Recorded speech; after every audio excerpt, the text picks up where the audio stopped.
ક્યારે એવું વિચાર્યું છે કે અમુક ઝાડ પર ફળ આવે છે પણ અમુક પર કેમ નહીં આવતા? આનો જવાબ છે ને એ ફૂલોની અદ્ભુત દુનિયામાં છુપાયેલો છે, એમના વર્ગીકરણમાં. તો ચાલો આજે આ જ રહસ્ય પરથી પડદો ઉઠાવીએ. એક સિમ્પલ સવાલ છે, શું બધા ફૂલો એક સરખા જ હોય છે?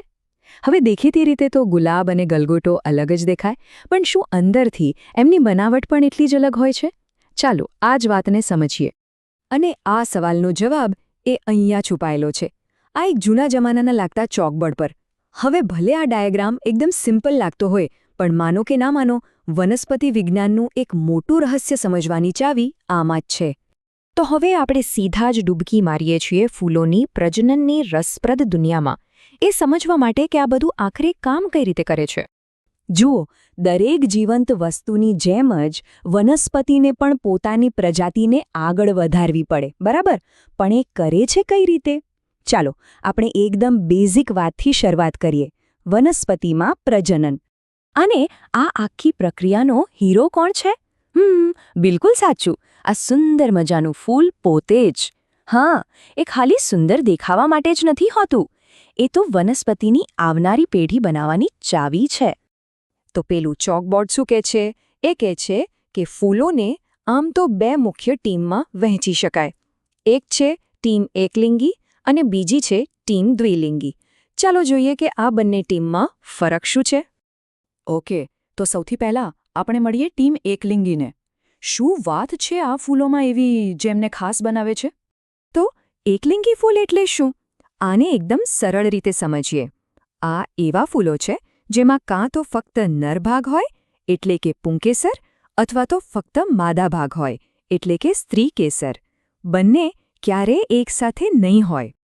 અહીંયા સૌથી અગત્યનો શબ્દ છે અથવા. ક્યાં તો નર ભાગ અથવા માદા ભાગ. બસ આટલું જ સિમ્પલ છે.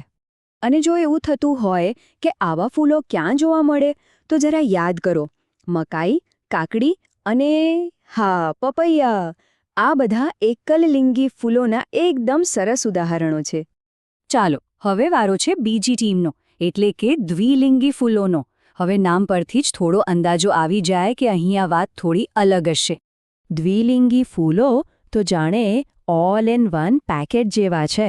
એમની પાસે એક જ ફૂલમાં નર ભાગ એટલે કે પુંકેસર પણ હોય અને માદા ભાગ એટલે કે સ્ત્રી કેસર પણ હોય, બધું એક જ જગ્યાએ. તો શું આનો મતલબ એ થયો કે એ આત્મનિર્ભર છે? હા, બિલકુલ. એક જ ફૂલમાં બંને ભાગોનું હોવું એ જ તો એને એકલિંગી ફૂલોથી સાવ અલગ બનાવે છે.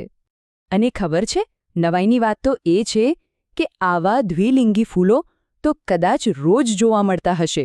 ગુલાબ છે, સરસવ છે, પિટુનિયા, આ બધા સુંદર ફૂલો આ જ કેટેગરીમાં આવે છે. ઓકે, તો આપણે બંને ટીમને મળી લીધું. હવે મોટો સવાલ એ છે કે આ તફાવતથી ફરક શું પડે? એનું મહત્વ શું છે? ચાલો એને એકદમ સરળ ભાષામાં સમજીએ. આ ટેબલ જો બધું જ ક્લિયર થઈ જશે. એક બાજુ છે એકલિંગી ફૂલ, જેમ કે પપૈયા, જેમાં કાં તો નર અથવા માદા ભાગ હોય છે.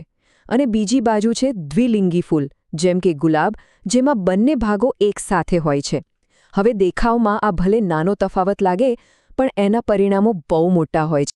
અને આ જ વાત આપણને એક મજેદાર કોયડા પર લાવીને મૂકી દે છે. હવે જ્યારે આટલું બધું સમજાઈ ગયું છે, તો જરા વિચારો, પપૈયાના બધા જ ઝાડ પર ફળ કેમ નથી આવતા?